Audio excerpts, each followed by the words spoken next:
कृष्णा नमो विष्णुपादाय कृष्ण पृष्ठाय भूतले श्रीमते भक्तिवेदांत स्वामी नीति नामिने नमस्ते सरस्वती देवे गौरवाणी प्रचारिणे निर्विशेष शून्यवादी Hare Krishna. International society for Krishna consciousness अंतर्राष्ट्रीय कृष्ण भावनामृत संघ इस्कॉन श्रीधाम मायापुर द्वारा संचालित एवं मायापुर टीवी द्वारा प्रसारित हमारे आध्यात्मिक प्रश्नों का ये कार्यक्रम मायापुर लाइव टॉक शो में आप सभी भक्तों का हार्दिक अभिनंदन एवं सुस्वागतम। तो प्रति सप्ताह की तरह इस बार भी हमारे 3 महात्मा महानुभव भक्तगण पधारे हैं, जो आप सभी भक्तों के मन में किसी भी प्रकार का जो भी प्रश्न है अपने आध्यात्मिक डेवलपमेंट के लिए, तो आप जो नीचे हमारा जो नंबर दिया गया है 6297773729 इस नंबर पे व्हाट्सएप, टेलीग्राम या नॉर्मल चैट के माध्यम से आप प्रश्न भेज सकते हैं। तो यद्यपि हमारे पास कम से कम 40-50 प्रश्न ऑलरेडी आ चुके हैं, क्योंकि आप सबको पता है कि 3 दिन पहले ही पोस्टर लगा दिया गया है मायापुर टीवी में। तो अभी जो नंबर स्क्रीन में आ रहा है उस नंबर पे आप लोग प्रश्न भेज सकते हैं। तो उससे पहले हमारे जो 3 महानुभव भक्तगण पधारे हैं उसके बारे में थोड़ा सा संक्षेप में इंट्रोड्यूस आप सबको बताएंगे।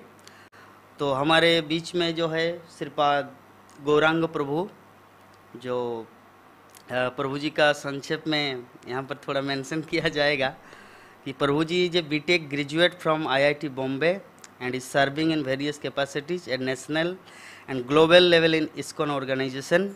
He is governing body commission GBC of ISKCON, trustee of ISKCON GBC College, member of the GBC organization development committee and GBC nominations committee, divisional director of devotee care and temple development system and administration departments of ISKCON temples worldwide.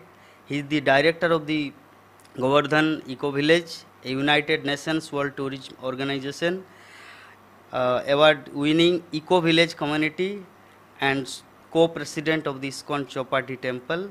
He is also serving as trustee and administrative director for Bhaktivedanta Research Center, BRC, Calcutta. He is an inspirational speaker for by his expertise of presenting Vedic knowledge in a contemporary and enticing way. He is making spiritually accessible to all. He has represented ISKCON as a speaker in various conferences and has given more than 10,000 discourses in last 2 decades on Srimad Bhagavatam, Bhagavad Gita amongst other scriptures. तो हमारे प्रभु जी श्रीपाद गौरांग प्रभु जी हमारे बीच में आज आए हैं Mayapur TV में। ये हमारे लिए परम सौभाग्य की बात है। जब ये टॉक शो स्टार्टिंग किया गया था तो उस समय मेरे मन में एक भावना आया था कि कब मैं गौरांग प्रभु को हमारे मायापुर लाइव टॉक शो में बुलाऊंगा। तो आज आप सभी भक्तों के, श्रोताओं के एवं जितने सारे भक्त मायापुर में वास करते हैं सभी बहुत ही आनंदित है कि एटलीस्ट हमारे गौरांग प्रभु इस शो में आए हैं। हरे कृष्णा, धन्यवाद। इसके बाद हमारे बीच में आए हैं श्रीपाद केशवानंद प्रभु, डॉक्टर केशवानंद प्रभु। प्रभु जी पहली बार 1994 में अपनी मेडिकल डिग्री के लिए अध्ययन करते समय कृष्ण भावनामृत की खोज की थी। 1999 में वो अंततः एक प्रचारक के रूप में ISKCON में वर्तमान में है। उन्होंने अपने आध्यात्मिक गुरु परम पूज्य AC भक्तिवेदांत स्वामी प्रभुपाद के शिष्य परम पूज्य भक्ति विकास स्वामी के सक्षम मार्गदर्शन में विज्ञान और आध्यात्मिकता के क्षेत्र में गहन शोध किया है। उन्होंने कई किताबें लिखी हैं और दुनिया भर के कॉलेजों में वैज्ञानिक सेमिनार दिए हैं। यह प्रदर्शित करने के लिए कि प्रकृति के साथ सामंजस्य बिठाकर एक संतुष्ट और खुशहाल जीवन कैसे जिया जाए, वो भारत में कृषि समुदाय परियोजना शुरू करने में भी सक्षम हुए हैं। हरे कृष्णा। हरे। इसके बाद हमारे बीच में पधारे हैं श्रीपाद कृष्णानंद प्रभु, जो हमारे ऑलरेडी टॉक शो में आ चुके हैं, फिर भी अनुरोध के प्रभु जी से बहुत प्रार्थना की है कि आप कृपा करके आ जाइए। तो प्रभु जी ने हमारी बात को रखे। तो प्रभु जी का संक्षेप में परिचय है। प्रभु जी का जो बर्थ प्लेस मुंबई में ही है और एजुकेशन भी मुंबई से हुआ। और प्रभु जी इस्कॉन से कनेक्टेड हुए 1997 मार्च को। जो भक्तगण, हाँ, भक्तगण बोले कि शिला प्रभुपाद मार्च में आ रहे हैं लास्ट प्रोग्राम करने के लिए 97, यस। तो प्रभु जी का उम्र 14-15 साल था उस समय। तो प्रभुपाद से मिले भी, लेकिन प्रभु जी के पास उतना उस समय अनुभव नहीं था कि प्रभुपाद कौन है क्या नहीं। लेकिन फिर भी प्रभु जी वहाँ पर गए, शिला प्रभुपाद का प्रवचन सुने और प्रवचन सुनने के बाद वो रोज़ इस्कॉन जुहू मुंबई मंदिर आना जाना करते थे रेगुलरली। उसके बाद फिर एमटेक करने के लिए प्रभु जी यूएस से अमेरिका चले गए और अमेरिका जाने के बाद और वहाँ से जैसे ही अपना स्टडी ख़त्म किए और फिर इस्कॉन में फुल टाइम प्रभु जी अपना जीवन को समर्पित कर दिए शिला प्रभुपाद की सेवा में। और प्रभु जी का गुरुदेव हिज होलीनेस राधानाथ स्वामी गुरु महाराज।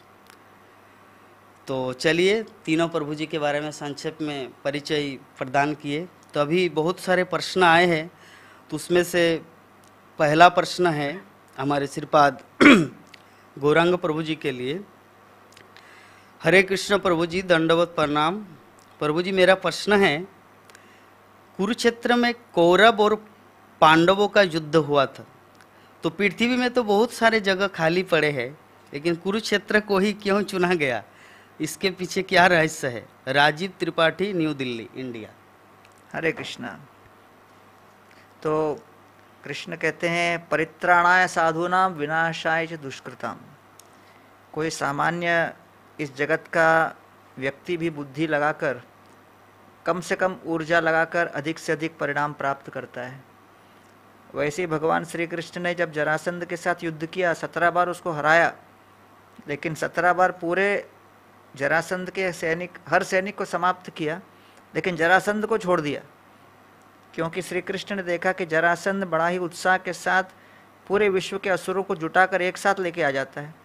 तो भगवान ने कहा, ये बड़ा एफिशिएंट मॉडल है कि भाई सब लोग एक साथ आ जाएं और उनको केवल एक ही जगह पे सबको समाप्त करना हो।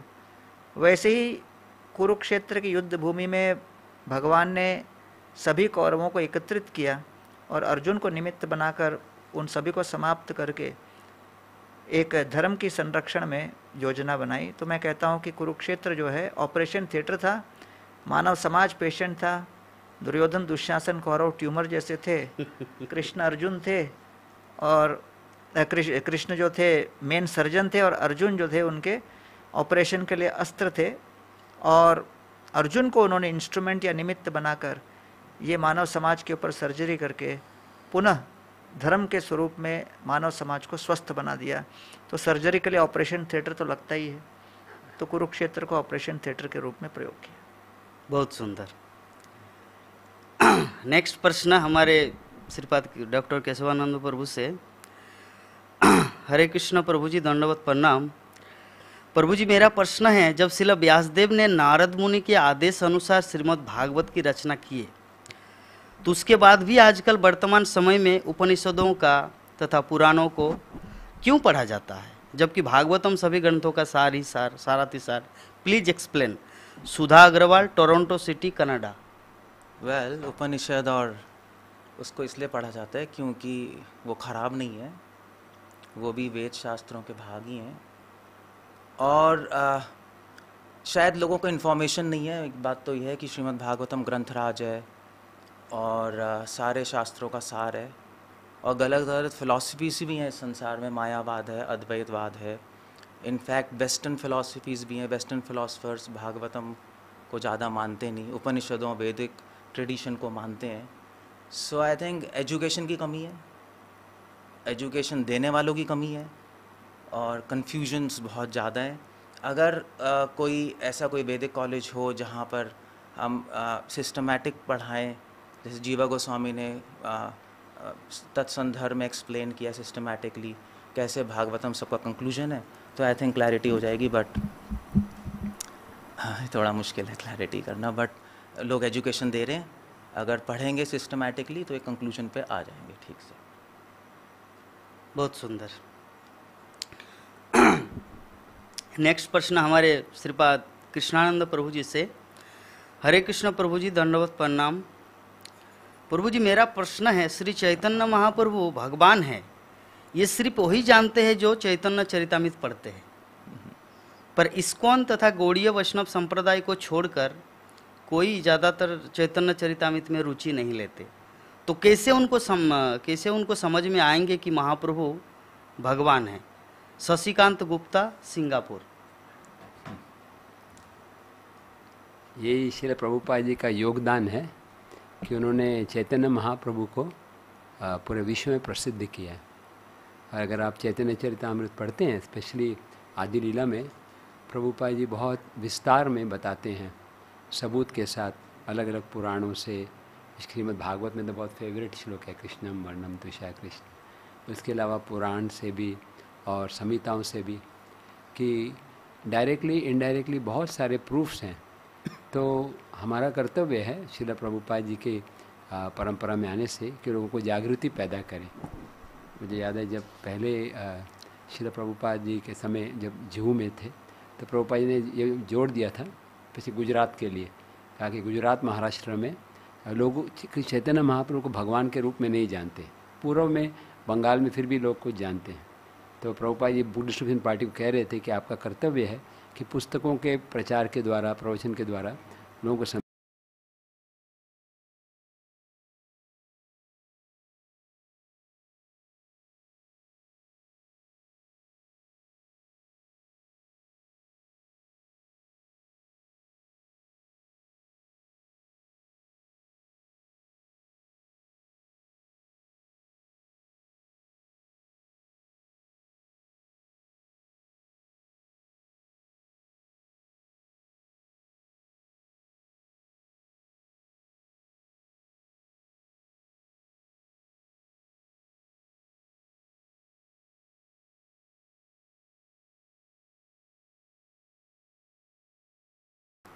श्रीपाद गौरांग प्रभु जी से। हरे कृष्ण प्रभु जी, दंडवत प्रणाम। मेरा प्रश्न है कि इस्कॉन सोसाइटी को छोड़कर ज़्यादातर लोगों के मन में ये जानकारी है कि विष्णु से कृष्ण आया है, जबकि शास्त्रों का कहना है कि कृष्ण ही सभी अवतारों का अवतारी है। तो एते च अंशकला पुंसा कृष्णस्तु भगवान स्वयं इंद्रारी व्याकुलम लोके मृडयन्ति युगे युगे। तो श्रीमद् भागवतम के प्रथम स्कंद में ही ये वर्णन स्पष्ट रूप से आया है कि कृष्ण ही स्वयं भगवान है और उनसे कई विस्तारित रूप प्रकट होते हैं। उनके जितने अंश हैं उनमें विभिन्न प्रकार के अवतारों का वर्णन श्रीला रूप गोस्वामीपाद लघु भागवतामृतम करके जो ग्रंथ है उसमें विस्तृत रूप से दिए हैं। तो भगवान के इन विभिन्न प्रकार के अवतारों को स्पष्ट रूप से बताने के लिए एक उपमा दी गई है कि जैसे जल है, वो जल जब ऊपर बादलों से गिरता है तो फिर धरती के अंदर जाता है, तो वो धरती के अंदर से फिर जल निकलता है, तो हम लोग उसको पाइप के माध्यम से उसको लेते हैं। तो ये बताया गया है कि भगवान जो हैं श्री कृष्ण सभी अवतारों के स्रोत अवतारी हैं और उनसे जो सारे प्रकट होते हैं विभिन्न प्रकार के अवतार, तो इसमें ये सारे लीला अवतार वगैरह ये नदियों की तरह हैं और फिर परमात्मा वो धरती के भीतर जल की तरह है और फिर जो नल से जल निकलता है वो वास्तव में अर्च विग्रह की तरह है। तो विभिन्न प्रकार के भगवान के इन स्वरूपों का वर्णन आचार्यगण बताते हैं, लेकिन संपूर्ण श्रीमद् भागवत में अगर आप देखो तो प्रथम स्कंद से लेकर दशम स्कंद तक अत्र सर्ग विसर्गश्च स्थानम पोषण मोते मनमंत्र ईशानुकथा निरोध मुक्तिर आश्रय, तो आश्रय तत्व तक लेके आने के लिए विभिन्न भगवान के अवतार और उनकी लीलाओं का वर्णन किया गया है। भगवान स्वयं भगवान श्री कृष्ण अपने गोलोक वृंदावन धाम में और तत्पश्चात उनके जितने भी स्वरूप प्रकट होते हैं, फिर वैकुंठ में विष्णु और उनके सारे स्वरूप, और तत्पश्चात इस भौतिक जगत को प्रकट करने के लिए महाविष्णु, गर्भोदक्षाय विष्णु, क्षीरोदक्षाय विष्णु, ये सभी उनके विस्तारित अंश हैं। लेकिन श्री कृष्ण से लेकर सारे अवतार भौतिक और आध्यात्मिक जगत में एक ही उद्देश्य से कार्य कर रहे हैं कि हर जीव उनकी प्रेममयी सेवा सनातन काल के लिए करते रहें।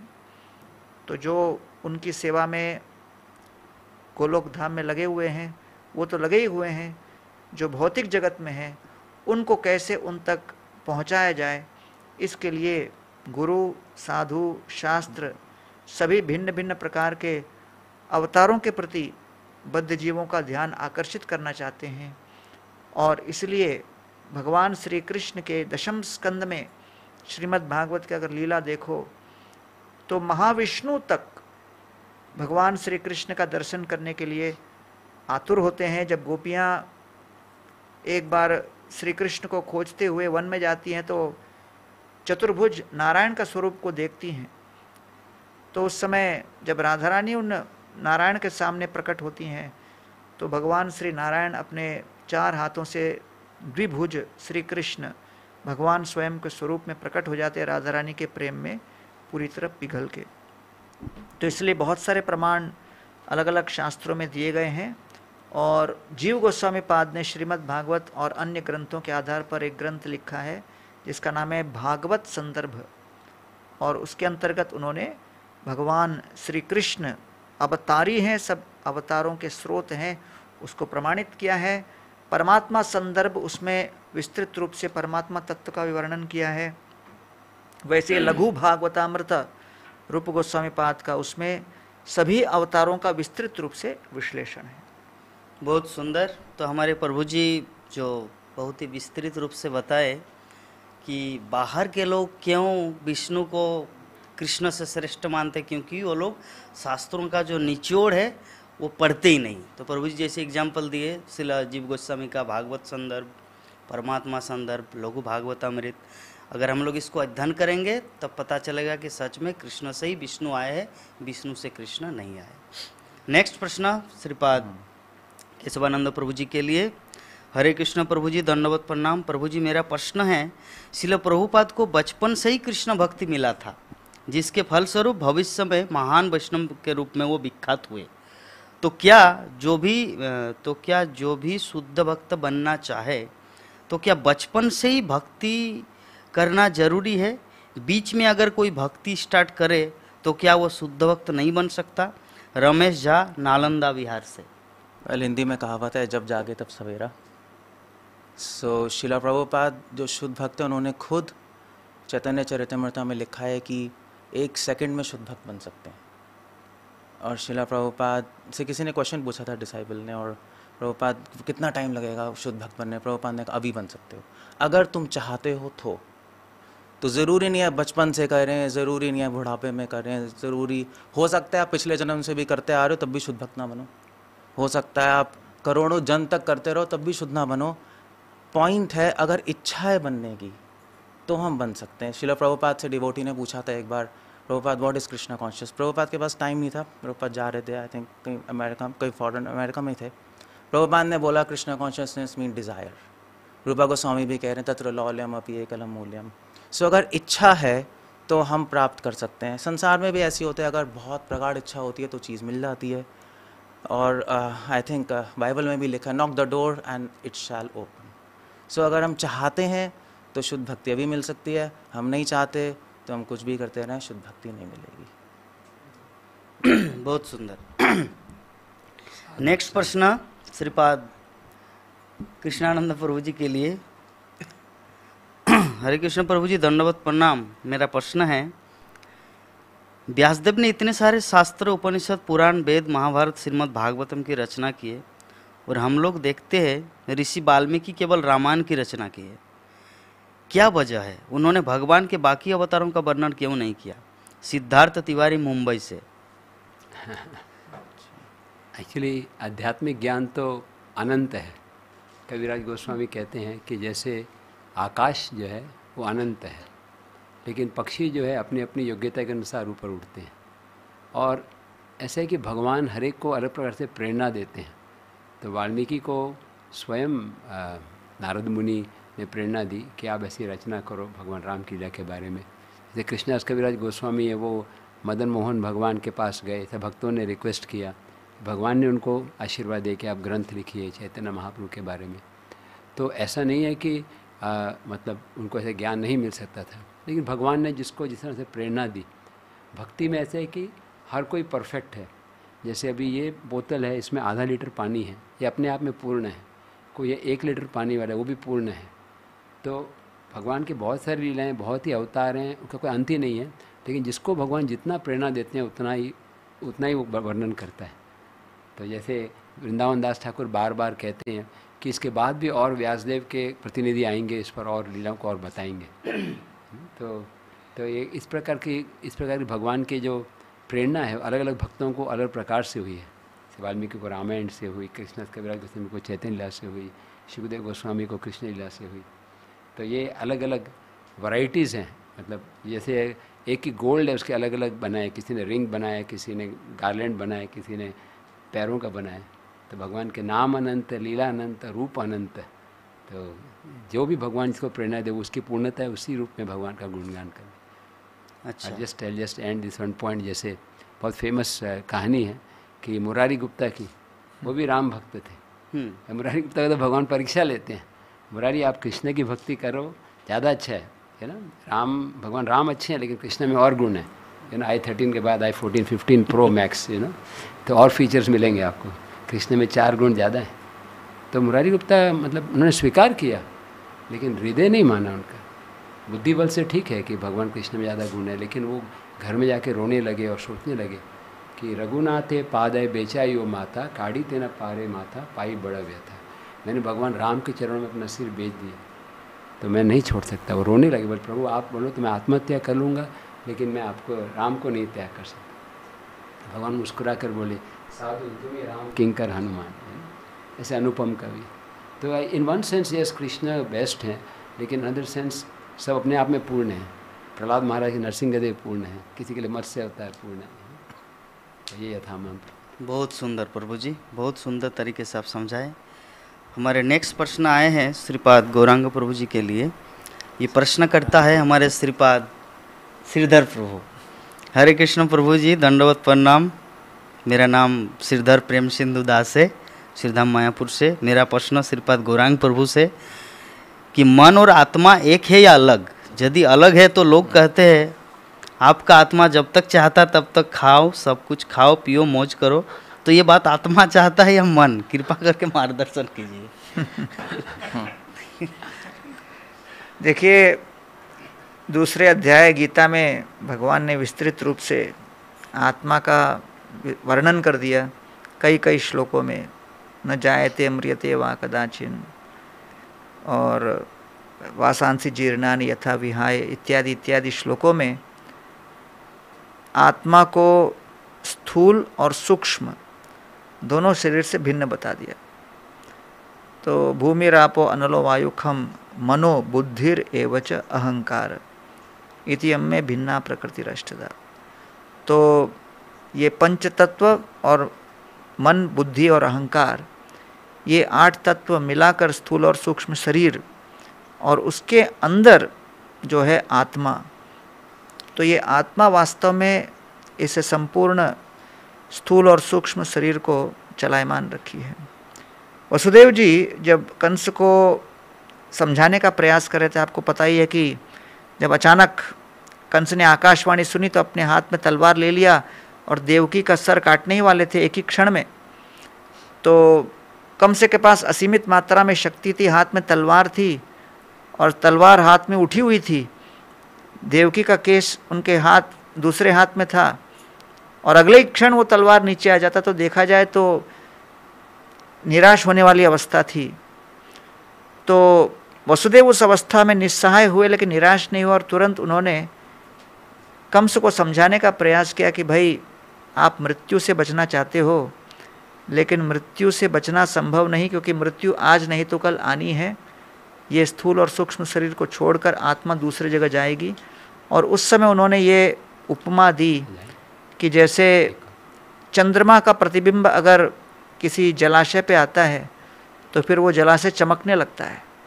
चमकते हुए जलाशय को देखकर, तालाब को देखकर आपको लगेगा कि तालाब चमक रहा है, लेकिन तालाब तो अंधकारमय है। वो कैसे चमक रहा है? चंद्रमा के कुछ गुणों के कारण।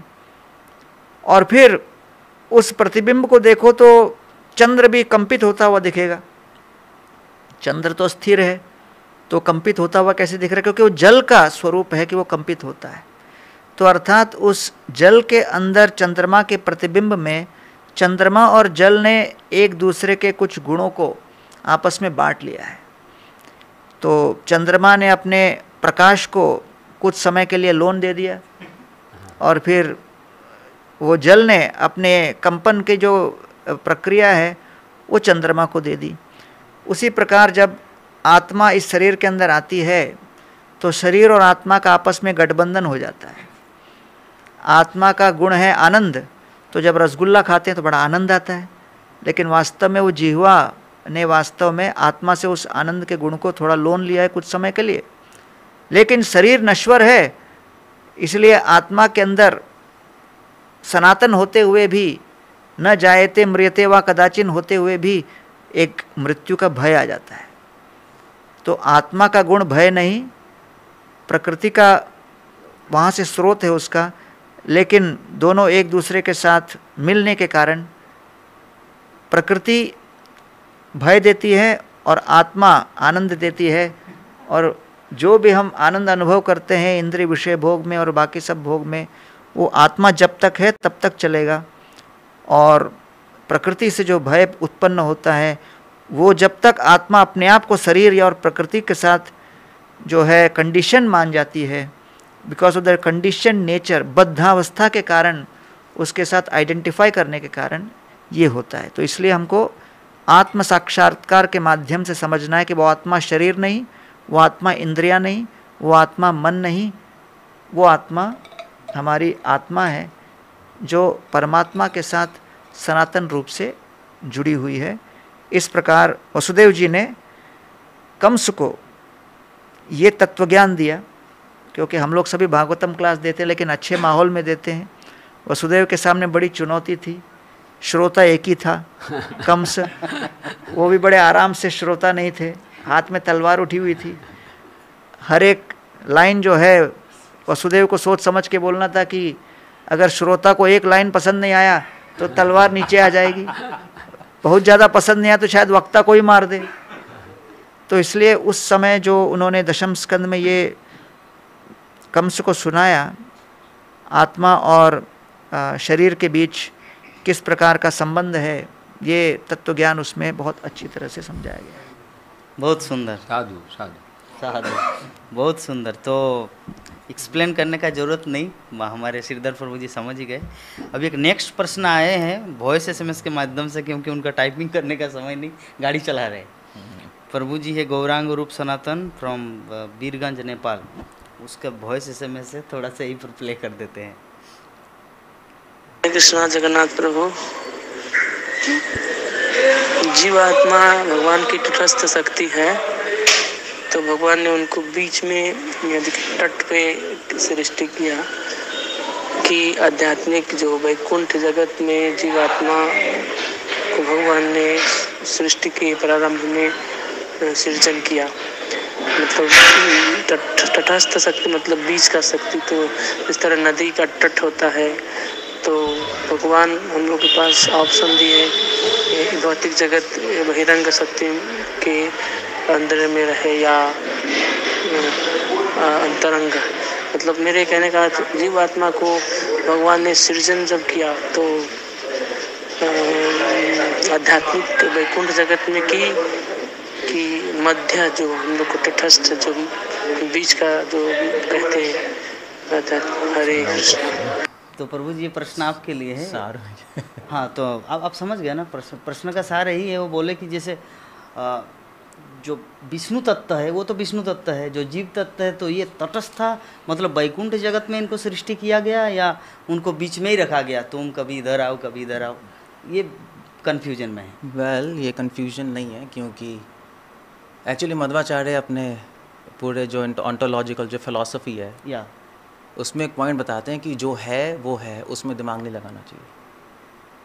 अगर हवा है तो हवा है, हम इसमें दिमाग नहीं लगाएंगे कि हवा पानी है, आग है, ये दिखाई दे रहा है और ये हवा है और ये आग है और ये भूमि है। सो ये चीज़ भगवान ने बनाई ऐसी है। भगवान विष्णु तत्व अंतरंग है, शक्ति है, जीव तटस्थ शक्ति है और बहिरंग शक्ति है। अब आप पूछो ऐसा क्यों है, तो हम ये भी पूछ सकते हैं कि भगवान गिटार क्यों नहीं बजाते, भगवान मुरली क्यों बजाते हैं। ऐसे तो हज़ार क्वेश्चन है। ऐसे तो हम ये पूछ सकते हैं भगवान का कलर वाइट क्यों नहीं है, ब्लू क्यों है। सो जो ये सारी चीज़ें जो एग्जिस्ट करती हैं उसको हमें एक्सेप्ट करना पड़ेगा। अगर हम नहीं करेंगे ऐसे तो हम मायावाद फिलॉसफी में चले जाएंगे, जो गड़बड़ करते करते सोचते सोचते सोचते सीधा शून्य या निराकार में पहुंच जाते हैं। सो इसलिए शास्त्रों में लिखा है नित्यो नित्यानाम चेतना चेतनानाम। हम तटस्थ हैं और हमेशा तटस्थ हैं। ऐसा नहीं भगवान ने हमें कभी बनाया है, वो भी एक थोड़ा लॉजिकली सही नहीं है। हमेशा भगवान नित्य हैं, हम नित्य हैं और प्रकृति नित्य है। हम हमेशा बीच में हैं, भगवान के अंडर हैं, भगवान के अधीन हैं। आप पूछो ऐसा क्यों है। वेल ऐसा क्वेश्चन हिरण्यकशिपु ने पूछा था कि मैं ऐसा क्यों हूँ और भगवान ऐसे क्यों हैं, इसलिए मैं भगवान को मारूंगा, मैं भगवान बनूंगा। सो ये क्वेश्चन जो है ये थोड़े एटलीस्ट अकॉर्डिंग टू हमारे वैष्णव आचार्य ये उटपटांग क्वेश्चन है। प्रभु जी पटांग की बात नहीं, अभी मान लीजिए ये प्रश्न मेरा ही है, ये तो वो तो मेरा प्रश्न नहीं है, वो तो वैसा सुन ही लिए। अभी जीवात्मा को कहाँ सृष्टि किया गया, वो वैकुंठ में? जीवात्मा नित्य वैदिक है। सृष्टि बाद में हुआ तो जीवात्मा कैसे तटस्थ हुआ, वो कंफ्यूजन में है। कन्फ्यूजन इसलिए क्योंकि वो सोच रहे हैं कि सृष्टि कभी हुई है। हाँ, सृष्टि नित्य है। बस सृष्टि क्या है, प्रलय होती है, बनती है, ख़त्म होती है, बनती ख़त्म होती है, प्रकृति ये है। जैसे एनर्जी और मैटर ओके, कभी मैनिफेस्ट होती है, कभी मैनिफेस्ट। आत्मा भी नित्य है, भगवान भी नित्य है। बस आत्मा कभी यहाँ आती है, कभी वहाँ जाती है, कभी यहाँ आती है, कभी वहाँ आती है। अब आप पूछो ऐसा क्यों है, कोई पूछे भगवान ने सृष्टि क्यों नहीं की पहले, ये क्वेश्चन रिडंडेंट है। और ये क्वेश्चन थोड़ा डेंजरस भी है थोड़ा, क्योंकि इससे फिलोसफिकली कहीं और भी पहुंच जाएंगे। ऐसा है, हमें मानना पड़ेगा। ऐसे तो हम पूछ सकते हैं हम भगवान के अंडर क्यों हैं, हम भगवान क्यों नहीं हैं। ऐसे तो बहुत सारे क्वेश्चन हैं। इसलिए हमारे वैष्णव आचार्यों ने कहा कि स्टॉप, जो फैक्ट है उसको एक्सेप्ट करो कि हम ऐसे ही हैं, ऐसे ही थे, हमारी प्रॉब्लम है, हम बीमार हैं, अभी पहले ठीक हो जाओ। और फिर प्रभुपाद से पूछा था एक क्वेश्चन कि प्रभुपाद हम गोलोक में थे या नहीं थे, बहुत सारे क्वेश्चन। प्रभुपाद ने कहा देखो भाई ऐसा है, अभी तुम पहले गोलोक चले जाओ, फिर भगवान से पूछ लेना सारे क्वेश्चन तो सॉल्व हो जाएगा। ये क्वेश्चन ह्यूमन रेल्म के बियॉन्ड है। अच्छा। इसलिए कहा जाता है कि fools tread pass those areas where angels fear to tread. ये क्वेश्चन देवी देवता भी नहीं पूछते। तो ये शास्त्रों में है, हम एक्सेप्ट करते हैं। शास्त्र प्रमाण आप्त प्रमाण है, ये फैक्ट है। और आई थिंक एक्सेप्ट करके हम भगवान की भक्ति करें, यहाँ से निकलें। और आई थिंक अच्छा है, वैसे बेटर है जो क्वेश्चन पूछने वाले हैं, भगवान के पास चले जाओ, वहाँ पूछ लीजिए और हमें भी बता दीजिएगा। बहुत अच्छा है, सारी कन्फ्यूजन्स क्लियर हो जाएंगी। बट मुझे लगता है कि भगवान के पास भी ये आंसर होगा जो हमारे पास है, क्योंकि शास्त्रों में यही दिया है। दैट्स हमारे कृष्ण। हाँ जी, एक प्रभुपाद से एक बार एक डिवोटी लेटर लिखा कि गोलोक वृंदावन में तो कृष्ण 16 वर्ष के होते हैं, फिर यशोदा माता क्या करती है, बाल लीला होती है कि नहीं। प्रभु बोले why are you asking this question, why do you not go there and see for yourself. तो मतलब प्रभुपाद बोलते हैं कि आप खुद आके देखिए, कैसे कोई किसी को डेंगू हो गया है तो एनालाइज करना कि कौन सा मच्छर था, क्या साइज़ था, वो इम्पोर्टेंट है, बाद में है, पहले दवाई लेके ठीक हो जाए। या इसका तो यही आंसर है। तो संक्षेप में क्या बोलना चाहेंगे आप, जो उन्होंने जो क्वेश्चन किया, संक्षेप में है कि सृष्टि नित्य है, आत्मा नित्य है, भगवान नित्य है। तो वो तटस्थ अपने आप को समझे या बैकुंठ में पहले था, ये क्या? अच्छा, ये तो फिर हम बैकुंठ में थे, वहाँ से आए हैं, ये सब क्वेश्चंस ना थोड़े, अगर ये क्वेश्चंस का आंसर थोड़ा, आई थिंक पहले हम बेसिक्स पे आ जाएं। हाँ। पहले जानने की कोशिश करें। ओके, वहाँ से आए हैं पर वो बाद में डिस्कस करेंगे। अच्छा, चलिए हमारे नेक्स्ट प्रश्न आए हैं श्रीपाद। प्रभु जी कुछ बोलना चाह रहे? नहीं, 13th चैप्टर भगवद गीता के 22वें श्लोक के तात्पर्य में प्रभुपाद जी लिखते हैं, अच्छा, इसी संदर्भ में जीव के किस प्रकार जीव प्रकट हुआ इस भौतिक जगत में। प्रभुपाद लिखते हैं, it does not really matter how the jiva came to the material world. Okay, only Krishna knows, इस तरह से उसमें लिखा है उन्होंने। ओके, वो एक लाइन है That's true. 13.22 में, अच्छा 21, वो मैं सभी लोगों को वो दिखाता हूँ। अच्छा, इसका क्योंकि- मतलब वो क्वेश्चन वो किसी को भी पूछे, एकमात्र कृष्ण ही जानता है उसका उत्तर। क्योंकि ये भौतिक जगत में रह के उसका उत्तर हम लोग नहीं समझ सकते। उसके ऊपर जीव गोस्वामी पाद और भक्ति विनोद ठाकुर और कई आचार्यों ने बहुत सारे अलग अलग, और इस्कॉन में भी ऐतिहासिक रूप से ये बड़ा ही विवादित मुद्दा रहा है और इसके ऊपर रेजोल्यूशंस भी हुए हैं। कई लोगों को इस्कॉन से उसके लिए निष्कासित भी किया गया है और फिर उसके ऊपर भी प्रश्न उठा है। तो इस तरह से इसके ऊपर बहुत सारे विवाद हुए हैं, समझ रहे हैं। लेकिन सबसे महत्वपूर्ण ये है कि अब जीव यहाँ पर है, हाँ तो जैसे कृष्णानंद प्रभु ने कहा कि निकलने की व्यवस्था हम करें, जी, लेकिन अगर किसी को तत्व के दृष्टिकोण से इसको जानना ही है तो बहुत सारे ऐसे ग्रंथ हैं जिसमें इसका बहुत विस्तृत रूप से विवरण दिया गया है वैष्णव आचार्यों के द्वारा। तो इसको कहते हैं द जीवा इशू। तो लेकिन प्रभुपाद जी ने इसको काक ताल न्याय के रूप में समझा दिया। काक ताल न्याय मतलब क्या? ताल का एक वृक्ष था, हाँ सुंदर सुंदर ताल के फल उसमें उग रहे थे। अच्छा, अचानक उड़ता हुआ कौवा आया, हाँ कौवा उस ताल के वृक्ष के ऊपर बैठा, जैसे ही डाली पे बैठा अचानक फल गिर गया। प्रश्न उठा फल क्यों गिरा? अच्छा, तो फिर किसी ने कहा कौवा बैठा इसलिए, किसी ने कहा नहीं फल पहले ही पका हुआ था, हाँ कौवा बैठता नहीं बैठता गिरने वाला था। हाँ तीसरे ने कहा हवा का झोंका चला इसलिए गिरा। और वो तीनों अगले 100 साल तक विवाद ही कर रहे थे 100 साल तक। कि वो फल क्यों गिरा। तो इसको कहते हैं काक ताल न्याय। तो प्रभुपाद जी ने जो इतने ग्रंथ लिख दिए, 80 ग्रंथ हमको दिए, जिसको बीबीटी ने लगभग 80 भाषाओं में अनुवाद करके इसका वितरण किया। इस प्रश्न के उत्तर को प्रभुपाद जी ने हमारे इस मानव जीवन में भगवान श्री कृष्ण के शुद्ध भक्ति के लिए इतना महत्वपूर्ण नहीं समझा। अगर समझते तो पन्ने पे पन्ने इसके उत्तर के विषय में चर्चाएं किए होते। तो प्रभुपाद जी के ग्रंथ के अनुसार सबसे महत्वपूर्ण ये नहीं कि जीव वहाँ से क्यों उतरा, ये कि हम लोग सुबह उठ के फिर व्हाट्सएप और फेसबुक में क्यों गिरते हैं। ये हम लोग के लिए ज़्यादा महत्वपूर्ण प्रश्न है। हाँ, प्रभु जी एक पॉइंट है कि एक और पॉइंट सोचने वाला है, हाँ कि हमारे किसी भी वैष्णव आचार्य रामानुजा, मध्वा, निम्बार्क, वल्लभ और बाकी रिलीजियस ट्रेडिशंस में क्रिश्चियनिटी, इस्लाम, वो चलो एक साइड रखेंगे, किसी ने भी क्वेश्चन ने रेज नहीं किया। सो जब हमारे ट्रेडिशन में क्वेश्चन रेज नहीं हुआ है तो सबसे बड़ी सोचने वाली बात है रेज क्यों नहीं हुआ और क्यों हमारे वैष्णवों ने, आचार्यों ने आंसर नहीं दिया। तो इसका मतलब कुछ सोच समझ के रेज नहीं किया और नहीं दिया है।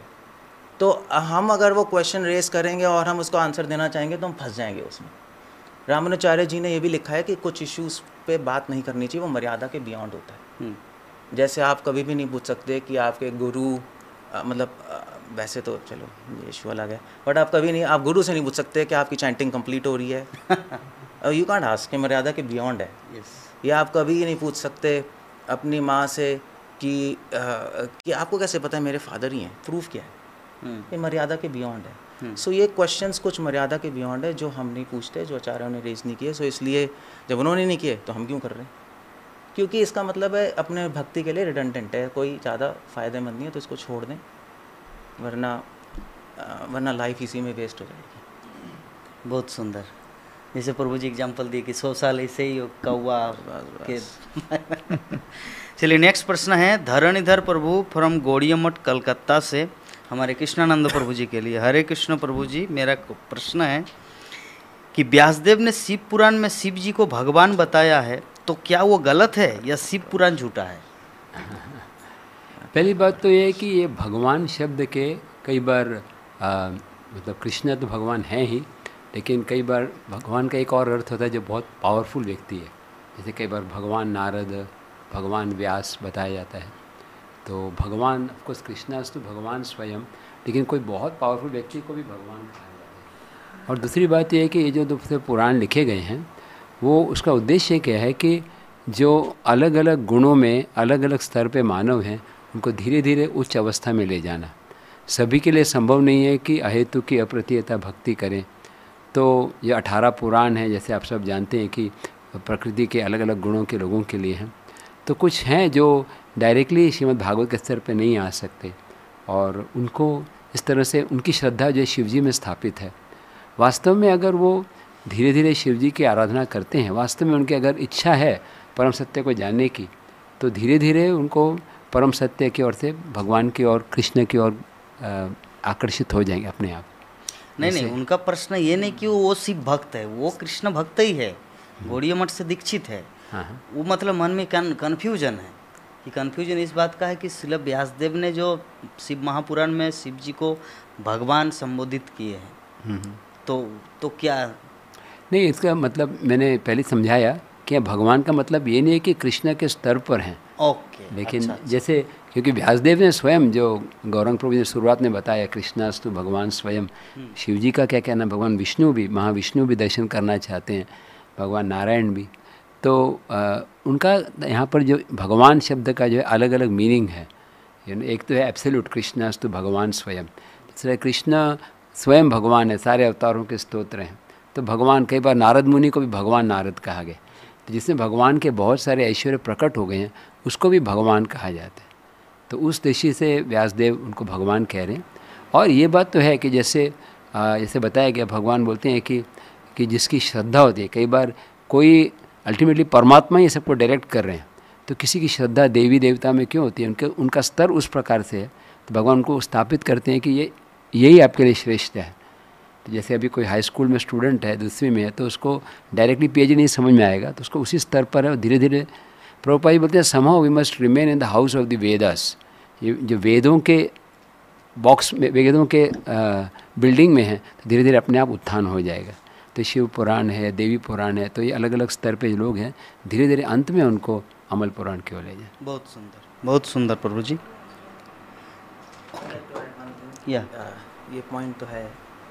श्रील प्रभुपाद ने चैतन्य चरितमृत में, आई थिंक अंत्य लीला मध्य लीला में कहीं लिखा है कि जितने भी जो स्क्रिप्चर्स हैं, पुराण है, उसमें कुछ, जैसे शिव पुराण है तमोगुण में, उनको एक्चुअली मोहक शास्त्र भी कहते हैं। मोहक शास्त्र, या तो इस पे पूरी डिस्क्रिप्शन वराह पुराण में है, चैप्टर 72 में, और वामन पुराण में, पद्म पुराण के पूर्व खंड में भी है कि जब समुद्र मंथन हुआ था, तो समुद्र मंथन के वक्त देवी देवताओं और असुरों में जब लड़ाई हुई, तो विष्णु भगवान ने बहुत सारे असुरों को मारा। असुरों ने ये प्रण लिया कि हम कलयुग में पैदा होंगे ब्राह्मणिकल फैमिलीज़ में, और हम सारा वेद करप्ट कर देंगे। उन्होंने प्रण लिया, तो क्योंकि भगवान तो गो ब्राह्मण है, चाहे ब्राह्मण तो मारेंगे नहीं।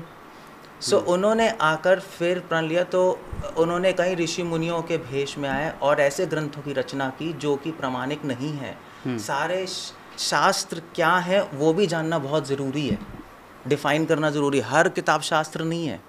सो जैसे और भी, जैसे न्याय वैश्य का स्कनाद, बड़े बड़े ऋषि आए, चैतन्य महाप्रभु ने घोषित किया कि ये भ्रमित हैं शास्त्र सारे, इनका कंक्लूजन ठीक नहीं है, शायद कुछ सिद्धांत ठीक है, कंक्लूजन ठीक नहीं है। ऐसे ही शिव पुराण, देवी पुराण और जितने पुराण हैं, उनमें बहुत सारी इन्फॉर्मेशन ठीक नहीं है, और इसलिए शिव पुराण में लिखा है शिव भगवान है, उन्होंने सृष्टि की है, और कृष्ण भगवान, आप फर्स्ट चैप्टर ही शिव पुराण को, कि कृष्ण को आशीर्वाद दिया कि शिव भगवान वहाँ पे कि आज से मैं छुट्टी ले रहा हूँ, अब तुम भगवान की तरह एक्ट करो। अजीब अजीब, इसलिए शिव पुराण जो पढ़ते हैं फिर कंफ्यूज होते हैं। अच्छा, सो कन्फ्यूजन क्यों है? भगवान विष्णु ने बोला कि मैं व्यासदेव के रूप में आऊँगा और मैं ऐसे शास्त्रों की रचना करूँगा जिससे लोग मोहित हो जाएं, और उन्होंने और ऋषि मुनियों के भी आदेश दिया कि आप भी ऐसे शास्त्रों की रचना करो कि मोहित हो जाएं। और वो क्यों हुआ?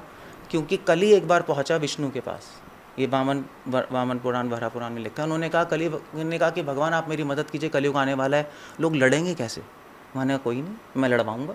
अच्छा, तो मेरी शरण में आओ, मैं करवाता हूँ। हाँ। सो भगवान ने ऐसे ऐसे मोहक शास्त्र बनाए ऋषियों के द्वारा, खुद आकर कन्फ्यूजन्स क्रिएट हो गई, और इसलिए जो गुरु और परंपरा के थ्रू नहीं जाता खुद पढ़ लेते हैं किताबें अच्छा। मार्केट से खरीद के, गीता प्रेस की, इधर उधर की किताबें तो अच्छी हैं बट एक्चुअली नॉलेज नहीं है, इसलिए गुरु परंपरा के बिना कन्फ्यूजन्स तो होंगी, कोई कंक्लूजन पे नहीं पहुंचेगा। हमें डिफाइन करना पड़ेगा शास्त्र क्या है, मोहक शास्त्र क्या है, फिर कंक्लूजन क्लियर है, विष्णु भगवान है, शिव जी देवी, ये देवी और ये सारे देवी देवता हैं। और वैसे बाय द वे एक पॉइंट है, मैं किताब ही लिख रहा हूँ इसी पे वैसे, देवी देवता भगवान।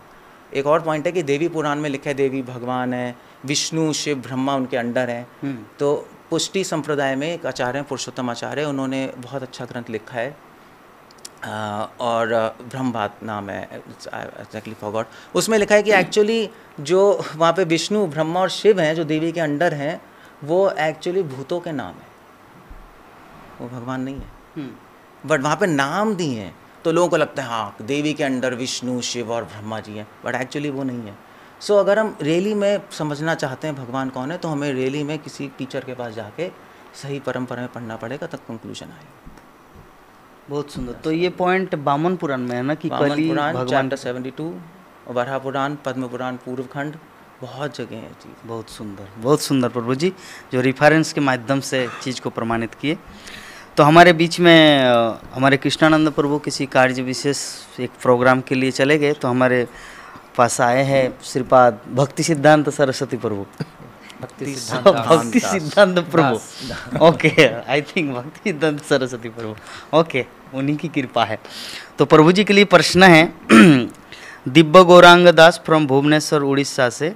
हरे कृष्ण प्रभु जी, मेरा प्रश्न है, धन्यवाद प्रणाम प्रभु जी। मेरा प्रश्न है कि जब से मैं इस्कॉन में ज्वाइन हुआ हूँ तब से सिर्फ श्रीमद् भागवतम, गीता, चैतन्य चरितामृत आदि ग्रंथों का स्टडी कर रहा हूँ। जब भी महाभारत पढ़ने जाता हूँ मुझे व्यासदेव और नारद मुनि का संवाद स्मरण होता है। दूसरे शब्दों में लगता है महाभारत पढ़ना मीन्स टाइम वेस्ट करना, क्योंकि वो कर्मकांड का वर्णन है। बट मुझे पढ़ने की रुचि है, क्या करूँ प्लीज़ बताइए। आप समझे क्या बोले? हाँ, मैं प्रश्न तो समझ गया। हाँ, अगर पढ़ने की रुचि है तो डेफिनेटली पढ़ना ही चाहिए। लेकिन वो नारद मुनि और व्यासदेव का संवाद है ना कि क्यों इतना टाइम पास किया, इतने सारा ग्रंथ तो भगवान का वर्णन नहीं किया, तो उसमें भी कन्फ्यूजन आता है ना उनका। अच्छा, जो भागवतम जी, लिखने जी, के लिए जी। जो प्रेरित किया, यस, हाँ, भागवतम तो ग्रंथ शिरोमणि पुराण शिरोमणि है ही डेफिनेटली, लेकिन इट डजेंट मीन कि महाभारत पढ़ना बेकार है, ऐसा भी नहीं है। क्योंकि जैसे ये पूछ रहे हैं कि महाभारत में कर्मकांड का वर्णन है तो क्या पढ़ना चाहिए या नहीं पढ़ना चाहिए, तो कर्मकांड का वर्णन तो नहीं है महाभारत में, ऐसा तो नहीं है। और दूसरा पॉइंट, कर्मकांड होता क्या, पहले तो ये भी हमें समझना चाहिए जी। कर्मकांड मतलब कि भगवान भी कर्मों के अधीन आ जाते हैं, है ना। कृष्ण ने भी कुछ ना कुछ किया था, जैसे राम भगवान ने तीर मारा था, तो बाली को छुप के तीर मारा था जी। इसीलिए वो कृष्ण के अवतार में उनको भी तीर लगा पैर में। तो ये जो उल्टे सीधे जो सिद्धांत हैं, ये कर्मकांड सिद्धांत है कि भगवान भी जब इस संसार में आते हैं तो कर्मों के अधीन होते हैं। लेकिन हमारे वेदों में कर्मकांड अगर देखा जाए तो है ही नहीं, कर्मकांड हमारे वेदों में नहीं है। क्योंकि नरोत्तम दास ठाकुर, श्री नरोत्तम दास ठाकुर कहते हैं कि कर्मकांड ज्ञानकांड केवल विषयेर भांड, कि कर्मकांड और ज्ञानकांड तो विष का भांड है। तो हमारे वेदों में विष कहाँ से आ गया? फिर प्रश्न ये उठता है, क्या वेदों में पॉइजन है? और अगर वेदों में पॉइजन है तो वेद तो भगवान के श्वास से निकले हैं। गुड। तो वेदों में कर्मकांड नहीं है, लेकिन श्री प्रभुपाद भगवद गीता के तात्पर्य में और काफ़ी जगह लिख भी रहे हैं कि वेदों के कर्मकांड भाग में ऐसा वर्णित है। फिर अब प्रश्न आता है कि श्री प्रभुपाद क्यों लिख रहे हैं कि वेदों के कर्मकांड भाग में ऐसा वर्णित है? प्रभुपाद तो लिख रहे हैं वेदों में कर्मकांड है और उसके इस भाग में ऐसा वर्णित है, लेकिन दूसरी तरफ मैं कह रहा हूँ कि नहीं है वेदों में कर्मकांड। क्योंकि अगर वेदों में कर्मकांड होता तो फिर नरोत्तम दास ठाकुर कह रहे हैं कि कर्मकांड ज्ञानकांड केवल विषेर भांड, तो विष वेदों में कहाँ से आ गया? तो वेदों में कर्मकांड जब कहा जाता है कि वेदों के कर्मकांड सेक्शन में, तो समझना चाहिए कि वेदों के जिस सेक्शन से कर्मकांड निकाला है जैमिनी ऋषि ने, उस सेक्शन को कर्मकांड कह दिया जाता है। अच्छा, हाँ, वेदों के जिस सेक्शन से कर्मकांड निकाला गया है उस सेक्शन को पर्टिकुलरली कर्मकांड कहा जाता है। नहीं तो वेदों में ना कर्मकांड है ना क्या ज्ञानकांड है, वेदों में केवल भक्ति ही है, शुद्ध भक्ति है। और वेदों का ही सार वेदांत सूत्र है और वेदांत सूत्र की कमेंट्री श्रीमद् भागवतम है। अच्छा, इसीलिए मतलब भगवत गीता में भी वो जो श्लोक है ना, वेदश्च सर्वेर अहम एव वेद, अहम एव वेद्यो, ओके। सारे वेदों के द्वारा मुझे ही जाना जाता है, कर्मकांड ज्ञानकांड तो है ही नहीं। अब वो जैमिनी ऋषि और जो भी हमारे जो 6 फिलॉसफीज ऑफ इंडियन सिस्टम हैं, जो Yeah. जैमिनी कनाद सब आए, उन्होंने ये कर्मकांड दिखाया और फिर शंकराचार्य ने आके कर्मकांड को भी काट के अपना मायावाद सिद्धांत स्थापित किया। जी। लेकिन वेदों में ना कर्मकांड है ना मायावाद है, कुछ भी नहीं है। ये तो सब रॉन्ग इंटरप्रिटेशंस है जो कि असुरों के द्वारा फैलाई गई है, क्योंकि शिव जी को ऑर्डर किया भगवान विष्णु ने कि आप जाकर मायावाद का प्रचार करिए। अब वो किस लिए फैलाई थी? क्योंकि ब्राह्मण हत्या कर रहे थे कलयुग की शुरुआत में, तो इसलिए पहले तो बुद्धिज़्म आया, भगवान बुद्ध आए, वेदों को नकारा, और फिर वेदों को दोबारा स्थापित करने के उद्देश्य से शंकराचार्य आए, और फिर ये जैमिनी ऋषि कर्मकांड। तो ये सारी नास्तिक फिलॉसफीज हैं, इसलिए महाभारत में कर्मकांड नहीं है। ओके। महाभारत डेफिनेटली पढ़ा जा सकता है। हाँ, तो जैसे कोई भी अगर हमारे जीवन में घटना घटती है जी। तो उसकी प्रतिक्रिया 3 स्तर पर हो सकती है। एक भावनात्मक स्तर पर, अगर मान लीजिए कोई अत्याचार हुआ, दुर्घटना घटी, अन्याय का आभास हुआ, तो व्यक्ति भावनात्मक रूप से उसको ठेस पहुंचकर विषाद में मग्न हो जाए या फिर हतोत्साहित हो जाए, आशाहीन हो जाए। तो उसको प्रेरित करने के लिए कई जो है आधुनिक युग में मोटिवेशनल या प्रोत्साहन देने वाले ग्रंथ हैं जी। जो कपोलकल्पित हैं, जो लोगों के भौतिक निजी अनुभव से उत्पन्न हुए हैं। तो इसको बोलते हैं इमोशनल रिस्पॉन्स, भावनात्मक प्रतिक्रिया। दूसरा, अगर कोई घटना घटी, अन्याय का आभास हुआ और हम कहें कि भाई हम प्रतिकार करेंगे, इसको कहते हैं राजनीतिक प्रतिक्रिया, पॉलिटिकल रिस्पॉन्स। अपने साथ अन्याय हुआ, ईंट का जवाब पत्थर से। तो जब जीवन जीना हो और अपने जीवन में हम विभिन्न प्रकार के इस प्रकार के बाधाएं और आक्रमण अनुभव करें, तो कई बार लोगों को लगता है भाई हमको जीवन जीना है तो जो कुछ भी प्रैक्टिकल हो करना चाहिए। तो किस प्रकार अपने जीवन में धर्म के विभिन्न दायरे के अंदर रहते हुए हम लोग अन्याय का सामना कर सकें और उसकी प्रतिक्रिया कैसे हो, ये राजनीतिक प्रतिक्रिया जो है महाभारत के अंदर दी गई है। Political response. तो ऐसा नहीं कि भाई कुछ हुआ तो सब छोड़ दो, नहीं, लड़ो। तो भगवान श्री कृष्ण बहुत प्रयास किए और जब सब कुछ फेल हो गया तो बोले लड़ो। समझ रहे हैं? अब तीसरा स्तर आता है कि भाई अब जीवन में जो कुछ उत्तरदायित्व थे वो सब कर लिया, अपना संसार चला लिया। अब संसार चलाने के पश्चात मृत्यु के आगे अपने जीवन की योजना बनाना, तो वो प्रतिक्रिया को कहते हैं डिवोशनल रिस्पॉन्स। या हमारी प्रतिक्रिया भक्तिमय हो, तो वो भक्तिमय प्रतिक्रिया श्रीमद् भागवत के अंतर्गत दी गई है। तो अर्जुन, जो कि परीक्षित महाराज के पितामह थे, वो भगवान श्री कृष्ण के द्वारा गीता सुने जिससे वो युद्ध कर सकें और साम्राज्य को प्राप्त कर सकें। और पौत्र ने शुकदेव गोस्वामी से श्रीमद् भागवत सुनी, अपने साम्राज्य को छोड़कर भगवान के गोलोक साम्राज्य में प्रवेश करने के लिए क्या करना चाहिए। तो इसलिए तस्मात् नामना विष्णुराट इति लोके भविष्यति न संदेहो महाभाग महाभागवतो महान। जिस महाराज परीक्षित ने माँ के गर्भ में ही भगवान श्री विष्णु का दर्शन कर लिया था, तो कोई सोच भी नहीं सकता कि उनके साथ ऐसी कोई अन्यायपूर्वक घटना होगी कि भाई भरी जवानी में उनको अपना देह त्याग करना पड़ेगा। अन्याय का विषय था कि भाई एक मृत सर्प को डाल दिया, फिर उनको मृत्युदंड घोषित कर दिया। ईंट का जवाब पत्थर से होना चाहिए, लेकिन तस्सैव मेघस्य परावरेशो व्यासक्त चित्तस्य गृहेशो भीक्षणम। उनकी प्रतिक्रिया क्या थी? भाई ये मेरे सारे पाप को दूर करने के लिए भगवान ने योजना बनाई, अन्यथा मैं कभी इस भौतिक आसक्तियों से मुक्त नहीं हो सकता था। तो अलग अलग ग्रंथों का हमारे जीवन की यात्रा के अलग अलग पहलू में अलग अलग प्रकार से भगवान हमें संदेश और शिक्षा दे रहे हैं। तो महाभारत भी अपने आप में बहुत ही महत्वपूर्ण है। जैसे मुझे अभी recently IIM Nagpur, Indian institute of management Nagpur में विजिटिंग प्रोफेसर करके अपॉइंट किया। तो मैंने वहाँ के डायरेक्टर को कहा कि भाई हम तो सैफरन में हैं और हमेशा से तो हमको कॉलेज में घुसने के लिए लोग रोक टोक करते थे कि सैफरन वाला आ गया, और बहुत लड़ाई झगड़ा करना पड़ता था कि भाई हम गीता सिखाएंगे, परमिशन दो, ये दो। अचानक आप विजिटिंग फैकल्टी करके हमको अपॉइंटमेंट लेटर भी दे रहे हो, IIM नागपुर का हमको एक ईमेल एड्रेस भी दे रहे हो और सब कुछ कर रहे हो, ये क्या? मैं तो सैफरन में आके पढ़ाऊँगा आपके बच्चों को, चलेगा क्या? तो उन्होंने कहा कि भाई अभी मुख्यमंत्री अगर सैफरन में हो सकते हैं तो प्रोफेसर क्यों नहीं हो सकते?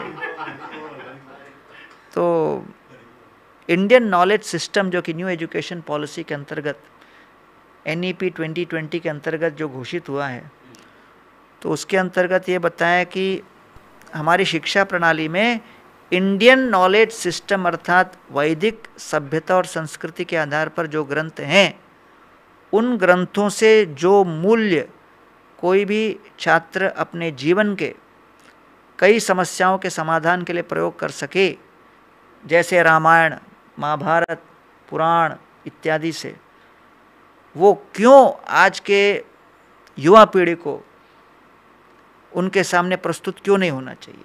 अगर उनको उससे लाभ मिलता है जीवन की चुनौतियों को झेलने के लिए और फिर मृत्यु के आगे की अपनी यात्रा को संवारने के लिए। तो हम देख रहे हैं कि देश में हमारी शिक्षा प्रणाली के अंतर्गत भी कुछ परिवर्तन की हवाएं चल रही हैं जो कि बहुत ही अनुकूल हैं, और हम चाहते हैं कि अपने शिक्षा प्रणाली में चाहे कोई इंजीनियर बने, डॉक्टर बने, जो भी बने, हर सेमेस्टर में कम से कम 20 से 30 घंटे का विधिवत हर सेमेस्टर में रामायण, महाभारत, भगवद गीता, उपनिषद, भागवत पुराण इत्यादि का कोई न कोई झलक अगर हो तो फिर वास्तव में हर व्यक्ति अपने कॉलेज, ग्रेजुएशन और डिग्री के साथ साथ इन सब वैदिक ग्रंथों से अपने जीवन और अपनी चेतना को सुधारने के लिए जो कुछ ज्ञान है वो लेकर निकलेगा, और इससे व्यक्तिगत परिवर्तन बहुत तीव्र होगा, और जब व्यक्ति परिवर्तित होगा तो समाज भी अवश्य ही परिवर्तित होगा। बहुत सुंदर पॉइंट।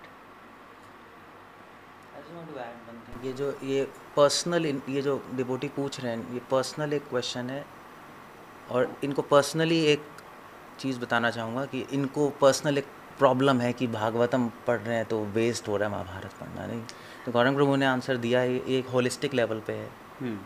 मैं पर्सनल लेवल पे ऐड करना चाहता हूँ कि श्रील प्रभुपाद ने फर्स्ट कैंटो में कुछ पर्ट्स में महाभारत के कैरेक्टर्स लिखे हैं जी, कि कुंती कौन है, और फिर उसके बाद और भी महाभारत के कैरेक्टर्स को एक्सप्लेन किया है। तो जब हम भागवतम पढ़ते हैं तो हमें महाभारत को रेफ़र करना पड़ेगा कि भीष्म पितामह कौन है, कुंती कौन है।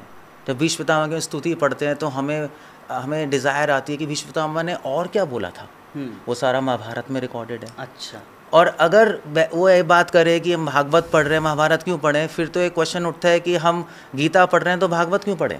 गुड, क्योंकि गीता में सबसे पहले बोला है कि किमन्या शास्त्र विस्तराई, भागवत गीता महात्मा में, कि भी जब गीता है तो और कोई शास्त्र पढ़ने की ज़रूरत ही क्या है जी। मगर हम भागवत पढ़ते हैं क्यों? क्योंकि गीता पढ़ते हैं तो हमारे में क्वेश्चन आते हैं भी शरणागति की डिटेल क्या है जी, भागवत में। ऐसे ही भागवत पढ़ते हैं, उसमें कॉस्मोलॉजी है, तो उसमें ऐसे क्वेश्चंस हैं, जब क्वेश्चंस आएंगे कुछ कन्फ्यूजन आएंगी, उसके आंसर कहाँ से ढूंढेगा वो महाभारत में। तो इसलिए भागवत के क्वेश्चन में जो कन्फ्यूजन आएंगी वो महाभारत पूरी करती है। महाभारत में जब हमें क्वेश्चंस आएंगे, प्रॉब्लम्स आएंगी, तो वो वेदांत सूत्र कंप्लीट करता है। इसलिए ऐसा नहीं है कि हम और ग्रंथ नहीं पढ़ें, भागवत को कंप्लीट करती हैं बुक्स ये। तो वो ये नहीं समझे टाइम वेस्ट है, उनका नॉलेज बैंक बढ़ेगा, ब्रॉड पर्सपेक्टिव हो। ओके, तो मतलब बोलने का भाव ये है कि अगर कोई, जैसे कभी कभी होता है ना, लेक्चर में भी बोला जाता है अरे शिला प्रभुपाद ने 80 ग्रंथ दिए हैं, क्या ज़रूरत है बाकी सब ग्रंथ पढ़ने का, तो इसमें आपका क्या टिप्पणी है? वेल, प्रभुपाद ने अपनी बुक्स में खुद लिखा है, प्रभुपाद ने फर्स्ट कैंटो में लिखा है कि जो व्यासासन पे बैठे उसको सारी फिलॉसफीज आनी चाहिए। ओके, स्टेटमेंट है। मैं अमेरिका में लेक्चर ही दे रहा था, कहाँ पे पता नहीं, आई थिंक राले में। सो वहाँ पे मैंने बोला कि शिला प्रभुपाद की बुक्स पढ़नी, प्रभुपाद की बुक्स पे सेमिनार था, तो एक प्रभुपाद डिसाइपल ने बोल दिया, क्वेश्चन उठा दिया कि प्रभुपाद ने फर्स्ट कैंटो में लिखा है कि सारी फिलॉसफीज आनी चाहिए। वो एक स्टेटमेंट है, ऐसा नहीं कि हमें भी सारी फिलॉसफीज आती हैं, बट कंक्लूजन आना चाहिए। बट प्रभुपाद ने लिखा है, प्रभुपाद ने कभी डिस्करेज नहीं किया कि और बुक्स नहीं पढ़नी चाहिए, मगर प्रभुपाद ने ये ज़रूर कहा पहले मेरी बुक्स पढ़ो अच्छी तरह। ओके, और फिर अगर हम बात करेंगे प्रभुपाद की बुक्स ही पढ़नी चाहिए, तो हमारी परंपरा में इतने सारे आचार्यों ने बुक्स लिखी हैं, उसका क्या होगा? तो फिर वो कब पढ़ेंगे? सो इसलिए हम प्रभुपाद को बेस बनाए, प्रभुपाद की बुक की आंखों से हम सारी बुक्स देखें, वो एक कंप्लीट सिस्टम है। जैसे सीबीएसई में पढ़ते हैं, हम सीबीएसई की बुक्स पढ़ते हैं, फिर सीबीएसई की बुक्स की आंखों से फिर हम अपना एनसीईआरटी कुंजी वुंजी सब देखते रहते हैं, तो वो टॉप करते हैं। वेरी तो उसे कुंजी पढ़ते हैं, वो फेल हो जाते हैं। सो बेस बना के जब हम पढ़ेंगे तो हमें सही दिखाई देगा और हमारा नॉलेज बैंक बढ़ेगा, हमारे डिवोटीज़ को लोग अप्रिशिएट करेंगे कि इनकी ब्रॉड नॉलेज है और हमारा जो मूवमेंट है वो आगे ज़्यादा बढ़ेगा। बहुत सुंदर। तो हमारे तीनों प्रभु जी इसके माध्यम से जो कंक्लूजन पॉइंट जो दिए, जैसे अभी सीबीएसई का जो प्रभु जी ने उदाहरण दिया कि ऐसे ही, जैसे पहले गौरांग प्रभु जी ने एग्जाम्पल दिया था कि मतलब किसी दुकान से बुक खरीद के अगर हम लोग पढ़ने जाए बिना गुरु परंपरा के, तो हम लोग सार तत्व को समझ नहीं पाएंगे। तो उसी प्रकार हमारे केशवानंद प्रभु जी अंतिम कंक्लूजन दे दिया कि महाभारत पढ़ना है, बाकी जो भी पढ़ना है पहले शिला प्रभुपाद की आंखों से हम लोग को बाकी सारे ग्रंथों का अध्ययन करना। बहुत सुंदर पॉइंट। नेक्स्ट प्रश्न आए हैं हमारे गौरांग प्रभु जी के लिए। हरे कृष्ण प्रभु जी, मेरा क्वेश्चन प्लीज़ गौरांग प्रभु से लीजिए, मेरी इच्छा है। हाँ लिखते हैं मेरा नाम। अच्छा, क्या सच में कृष्ण की भक्ति अथवा उनके विग्रह की सेवा से हमें जीवन में सुख और शांति की प्राप्ति होगी? क्योंकि लोग तो बहुत कुछ बोलते हैं। कौन है? माता जी का नाम। अच्छा ठीक, मतलब ठीक, नाम मेंशन तो सबसे पहले भगवान श्री कृष्ण की भक्ति का मूल अर्थ समझना आवश्यक है। भगवान दशम स्कंद श्रीमद् भागवत में ब्रह्मा जी सभी ब्रजवासियों के भक्ति को देखकर कहते हैं कि अहोभाग्यम अहोभाग्यम नंद गोप ब्रजोकसाम जनमित्रम परमानंदम पूर्ण ब्रह्म सनातनम। सारे ब्रजवासी श्री कृष्ण को अपने परिवार का सदस्य मानकर चल रहे हैं। तावत रागादयस्तेन तावत कार गृहम गृहम तावत मोहुंग्र निगड़ो यावत कृष्ण न तेजना। और कहते हैं कि सामान्य व्यक्ति को लगता है कि भक्ति का अर्थ है सब कुछ छोड़ो, लेकिन ब्रजवासियों में कोई भी वहाँ सन्यासी वैरागी नहीं थे, सभी गृहस्थ थे। घर के व्यवसाय को लेकर घरेलू कार्यों में लगे हुए श्री कृष्ण को केंद्र बनाकर चल रहे थे। अर्थात ब्रज का अर्थ ये नहीं कि सब कुछ छोड़ो, लेकिन ब्रज का अर्थ है कृष्ण को केंद्र बनाकर जीवन में जोड़ो। तो श्रील प्रभुपाद जी ने भी यही प्रश्न किया कि भाई मंदिर हम क्यों बना रहे? इसलिए नहीं कि आप सब कुछ छोड़ो, मंदिर इसलिए बना रहे जिससे आप आकर देख सको कि हम मंदिर से प्रेरणा लेके चलें कि हम अपने घर को कृष्ण का मंदिर कैसे बनाएं। तो आपका जो मूल प्रश्न ये है कि भक्ति से सुख शांति प्राप्त होगी कि नहीं। भक्ति का अर्थ ही है कृष्ण को सुख देना और कृष्ण को हर प्रकार से आनंद देना। अन्याभिलाषिता शून्यम ज्ञान कर्मादि अनावृतम अनुकूलेन कृष्ण अनुशीलनम भक्तिरुत्तमा। तो इसलिए भगवत भक्तितः सर्वम इति उत्सृज्य विधेरपि कैंकर्य कृष्ण पादैक आश्रयत्वम शरणागति।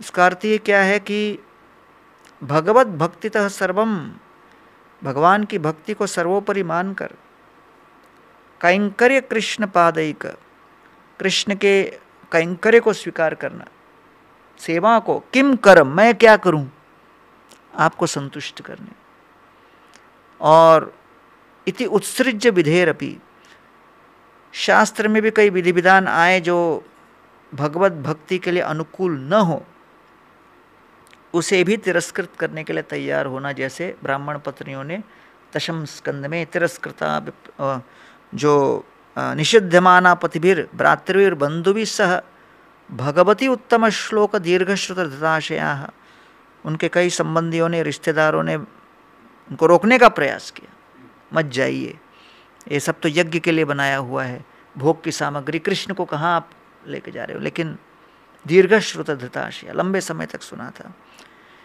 तो इसलिए हम लोग अपनी भक्ति जो कर रहे हैं अपनी शांति के लिए नहीं, अपने सुख के लिए नहीं, कृष्ण को संतुष्ट करने। तो इसलिए अगर आपका ये प्रश्न है कि हम कृष्ण की भक्ति करेंगे तो क्या गारंटी है, एक चीज की गारंटी है, सेवा की। अच्छा, प्रचुर मात्रा में सेवा मिलेगी, और सेवा का अर्थ होता है कि सेवक स्वामी के सुख की चिंता करे, और स्वामी के सुख की चिंता को चिंतन कहते हैं। और इसलिए जब रामायण में लक्ष्मण वनवास में जा रहे हैं तो उस समय उनकी माता उनसे कहती है कि लक्ष्मण, समझो कि अभी आप वन में जा रहे हो, स्वानुरक्तस्य सुहृज्जने रामे प्रमादम माकर्षित, सृष्टस्तम वनवासस्य स्वानुरक्तस्य सुहृज्जने, आपको बनाया गया है वनवास के लिए, सेवा के लिए, लेकिन ध्यान रखना राम का स्वरूप इतना मोहक है, इतना सौंदर्यशाली है कि रामचंद्र के साथ घूमते घूमते केवल उनके सुंदर स्वरूप को देखकर उस मोह में उनके स्वरूप का ही आनंद मत लेते रहना, सेवा मत भूल जाना। गुड। आप अपने आनंद के लिए नहीं जा रहे हो, उनकी सेवा के लिए। ये नहीं कि केवल उनका ही दर्शन करते करते पीछे असुर आ रहे हैं और आप देख नहीं रहे। रामे प्रमादम माकर्षित, अरे राम का स्वरूप ऐसा है कि बड़ा मादक है, मोहित कर देगा, आनंद में झुला देगा आपको। लेकिन अपने आनंद की कल्पना मत करना, राम के आनंद, तो इसको कहते हैं स्वरूपगत सुख। स्वरूपगत सुख अर्थात स्वामी के हृदय और चेहरे पर मुस्कान, उसकी चिंता जो करे तो वो जो है वास्तव में भक्ति है। तो सेवा इसे कहते हैं। तो आप आ रहे हो, सेवा अवश्य मिलेगी, और उस सेवा के चलते चलते हो सकता है अनेक अनेक प्रकार की चिंताओं को स्वीकार करना होगा। इसलिए श्रीमद् भागवत के प्रारंभ के प्रथम स्कंद से ही परीक्षित महाराज की चिंता, फिर ध्रुव महाराज की चिंता, ब्रह्मा जी के सृष्टि में निर्माण होने के पश्चात सबसे पहले उन्होंने चारों तरफ अंधकार देखा, और सबसे पहला जो इमोशन ब्रह्मा जी का क्या था, भय और चिंता, और तब जाकर उनको ध्वनि सुनाई पड़ी, तप। तो इसलिए इस सृष्टि में चिंता हमेशा लगी रहेगी।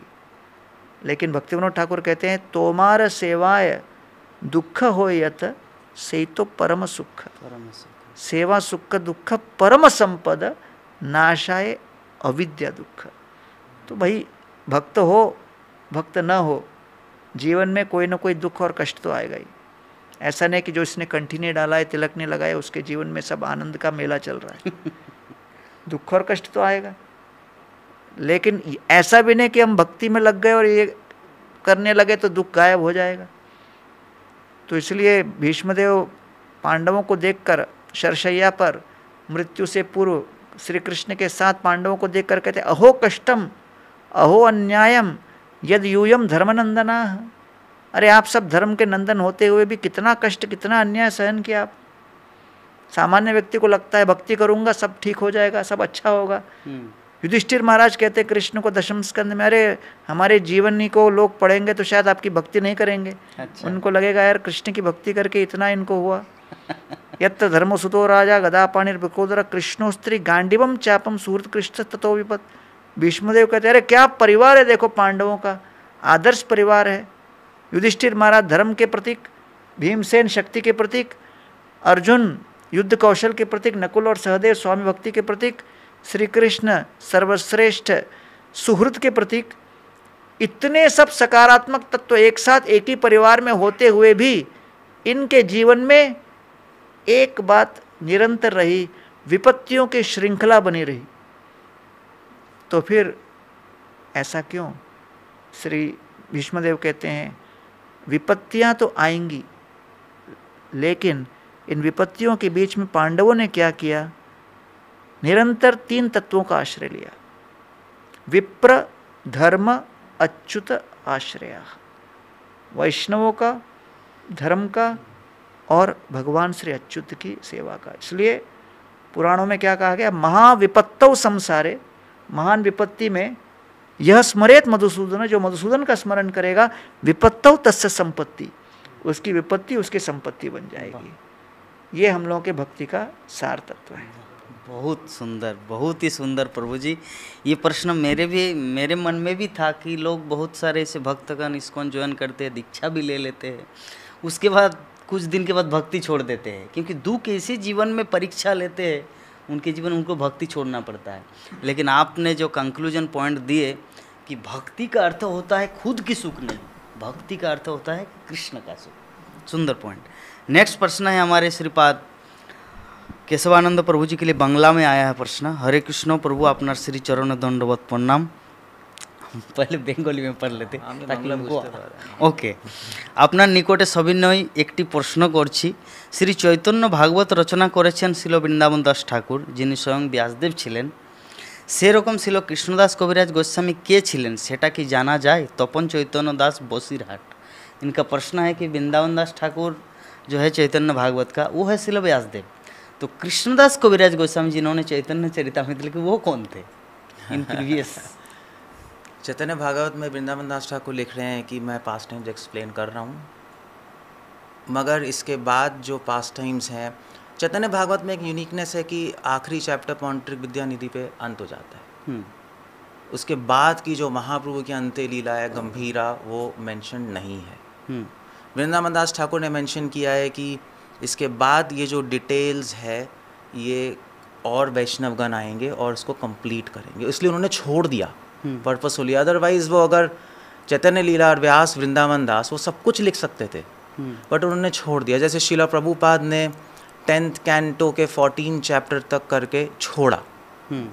तो लोगों ने पूछा क्यों छोड़ रहे हैं प्रभुपाद? प्रभुपाद कर सकते थे, प्रभुपाद सकते बेशफ्ता आ रहे हैं।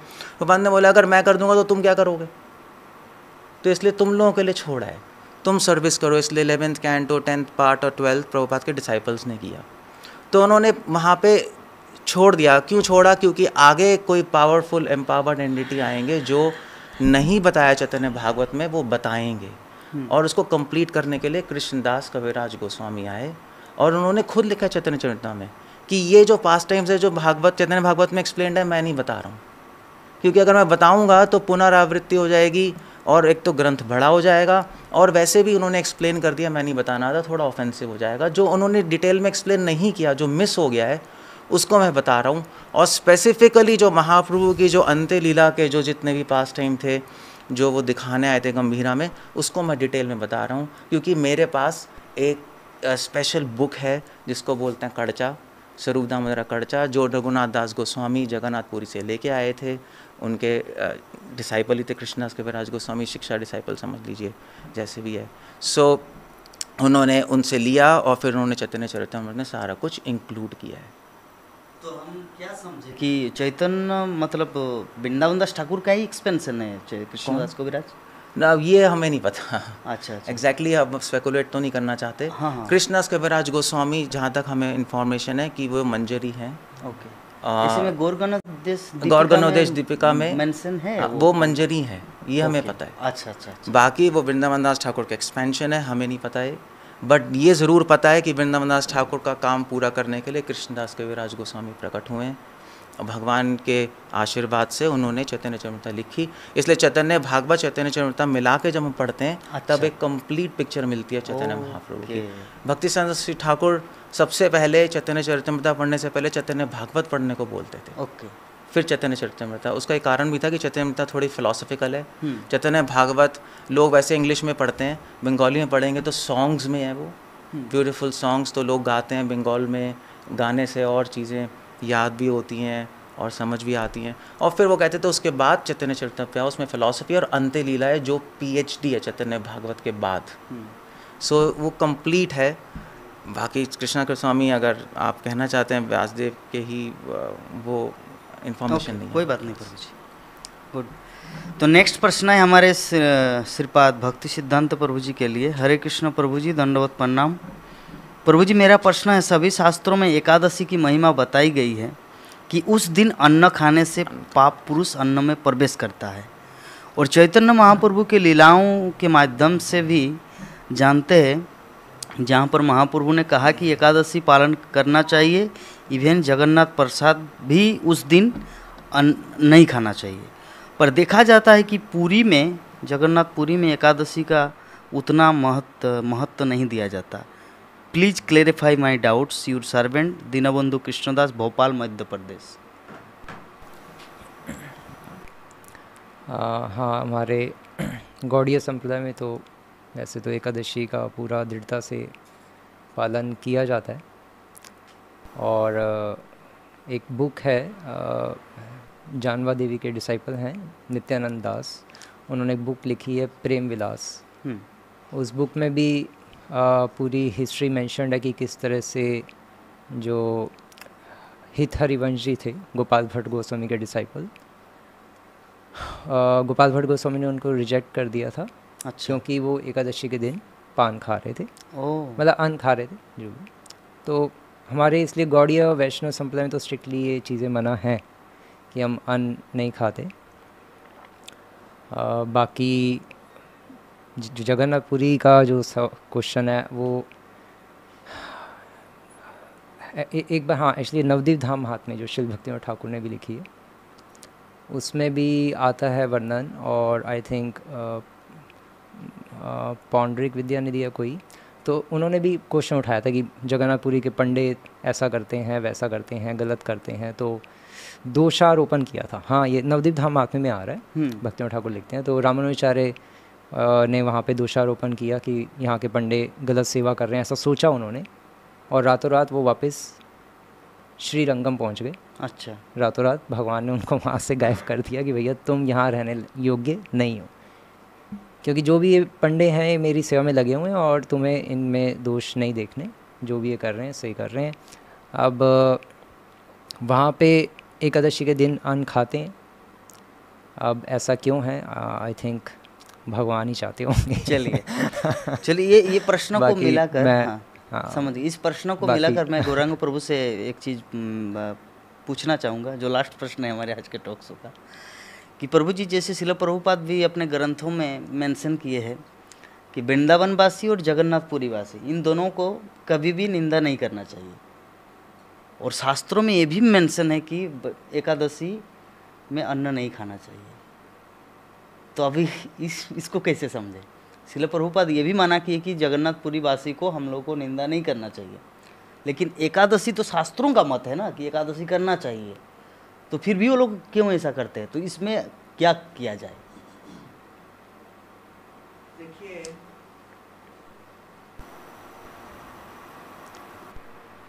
जो एकादशी देवी है वो भगवान श्री विष्णु से प्रकट हुई, और उस समय कोई असुर भगवान श्री विष्णु पर आक्रमण करने के लिए तैयार थे, तो वो एकादशी देवी प्रकट होकर उनको समाप्त कर दी। अच्छा। तब श्री विष्णु 11वें दिन में ये हुआ, तो भगवान विष्णु ने उनको ये आशीर्वाद दिया कि भाई मैंने आपको आदेश न देते हुए भी आदेश देने के पहले स्वामी के लिए क्या अनुकूल है, इस सेवा को आप समझ गए, और सेवा कर दिए। तो ये 11वें दिन जो भी व्रत करेगा उसके अंदर ये एकात्म भाव सेवक का प्रकट होगा। एकात्म भाव अर्थात स्वामी के मन की इच्छा और सेवक की इच्छा में पूरी तरह तालमेल हो।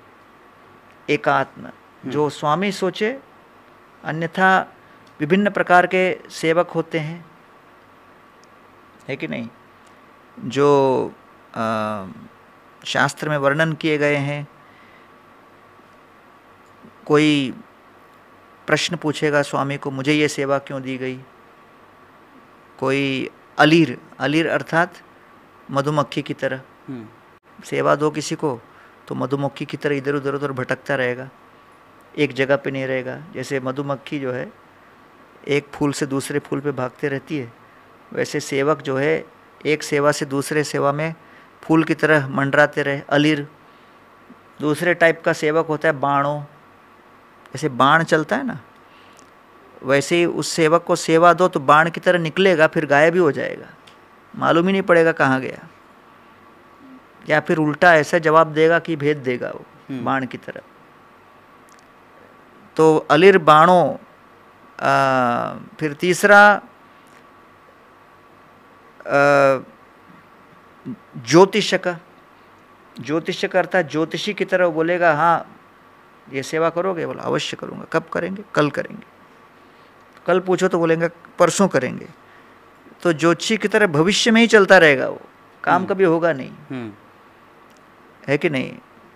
तो उसके बाद एक और प्रकार के सेवक होते हैं कि जो निरंतर स्वामी के साथ वाद विवाद करते रहते हैं। तो इस प्रकार अलग अलग सेवक होते हैं। अलिर बाणों ज्योतिष का। किमेक का एक और प्रकार के सेवक होते हैं। किमेक का मतलब वो पूछेगा स्वामी को, मैं ही मिला क्या, मैं अकेला मिला क्या, और कोई नहीं मिला आपको सेवा देने के लिए। तो प्रेषका प्रेषिता, जैसी सेवा मिली वो तुरंत दूसरे को दे देंगे। तो इसमें जो है वास्तव में जो सेवक, वो एकात्म भाव वाले सेवक चाहिए। तो एकादशी व्रत करने के पीछे मुख्य पर्याय क्या है कि हम एकादशी देवी की कृपा को अपने हृदय के अंदर प्रविष्ट कराएं, जिससे हमारा भाव भी उसी तरह हो कि जो स्वामी का भाव हो वो हमारा भाव हो। क्योंकि ये भक्तिविनोद ठाकुर कहते हैं कि ये सेवा करने के लिए भी इसको कहते हैं शक्ति। गुरुदेव कृपा बिंदु दिया कोरोई दासे तृणापेक्षा अतिहीना, है ना। सकले सम्मान कोरिते शकति देहोनाथ जथा जथ। तो ये एक सेवा जो है वो भी एक अपने आप में शक्ति है। तो मैं कहता हूँ एटीएम होता है, एटीएम में जाओ तो कोड डालो तब पैसा निकलेगा, है कि नहीं, अंदर कुछ है तभी तो निकलेगा। तो वैसे ही सेवा करने की अगर शक्ति चाहिए तो हमको वृंदावन धाम, जगन्नाथपुरी धाम, मायापुर धाम, ये सब धामों में जाकर जब वहाँ के रज में लौटते हैं और वहाँ के जितने विग्रह हैं और आचार्य हैं, तरुलताएँ हैं, उनसे हम प्रार्थना करते हैं तो उनके अंदर जो है वो हमको मिलता है। हम लोग भिक्षुक हैं तो सेवा के दृष्टि से हम दरिद्र हैं, और दरिद्र होने के कारण हम लोग सेवा के क्षेत्र में जो करोड़पति है उनके पास जा रहे हैं, कुछ याचना करने, कुछ लोन लेने। तो इस प्रकार जब तीर्थ यात्रा में हम लोग जा रहे हैं, वो जैसे दरिद्र व्यक्ति बैंक में जाकर कुछ धन प्राप्त करने के और धन की भिक्षा मांगने की दृष्टि से जाते हैं, वैसे हम लोग तीर्थों में जाते हैं कि भाई हम सेवा के क्षेत्र में भिक्षुक हैं, हम लोग कंगाल हैं, और यहाँ पर जितने विभूतियाँ हैं सब सेवा के करोड़पति हैं। तो उनके सेवा के असीम सागर के 2 अमृत तुल्य बूंद मिल जाए तो हम लोग उसी में ही धनी हो जाएंगे। तो इस भाव से हम लोग सेवा करने का प्रयत्न करते हैं, और अपने अपने घरों में जब एकादशी व्रत पालन करते हैं तो सबसे मुख्य ये नहीं कि हम क्या खाएं क्या ना खाएं, ये सब एक इम्पॉर्टेंट मैटर अपने आप में है, लेकिन सबसे महत्वपूर्ण तत्व जो सार है कि हम अपने सेवा भाव को बढ़ाएं और कोई भी आदेश मिले तो उस आदेश और उस आदेश के अनुसार अपनी प्रतिक्रिया में कम से कम समय का परिवर्तन हो। जैसे ब्रजवासियों का, जैसे ही कृष्ण ने कहा अब इंद्र की पूजा नहीं, गोवर्धन की पूजा, ब्रज में किसी ने जो है ज़्यादा समय आर्ग्यूमेंट में नहीं लगाया, हाँ चलो भाई ब्रज की पूजा, और ऊपर से जब शुरू हो गया तो फिर सब कृष्ण का आश्रय। तो ये एकादशी का मूल महत्व है। अच्छा, कंक्लूजन क्या निकला कि जैसे आप कह रहे हैं कि एकादशी से एक्चुअली क्या है कि जब चैतन्य महाप्रभु थे प्रेजेंट, जब चैतन्य महाप्रभु थे वहाँ पे प्रेजेंट, चैतन्य महाप्रभु के अनुयायी भी आते थे और चैतन्य महाप्रभु एकादशी करते थे। चैतन्य महाप्रभु जगन्नाथ मंदिर गए और उनको महाप्रसाद दिया अन्न एकादशी के दिन। चैतन्य महाप्रभु ने लिया, उसकी प्रेस की और उसको रख लिया और अगले दिन लिया तोड़ने के लिए। चैतन्य महाप्रभु के अनुयायी और चैतन्य महाप्रभु ने कभी भी जगन्नाथपुरी के पंडों की निंदा नहीं की। ये हमारा ट्रेडिशन रहा है। उन्होंने कहा ठीक है वो कर रहे हैं, हम ये कर रहे हैं। वल्लभाचार्य आए जगन्नाथपुरी में, उनको अन्न दिया एकादशी के दिन, वो पूरी रात अन्न लेके खड़े रहे। क्यों? क्योंकि महाप्रसाद है जगन्नाथ जी का। अच्छा, छोड़ भी नहीं सकते। हाँ, और एकादशी ग्रहण भी नहीं कर सकते। पूरी रात खड़े करके स्तुति करते रहे और अगले दिन जब पारण का टाइम आया तब ग्रहण किया और ब्रेक किया उन्होंने।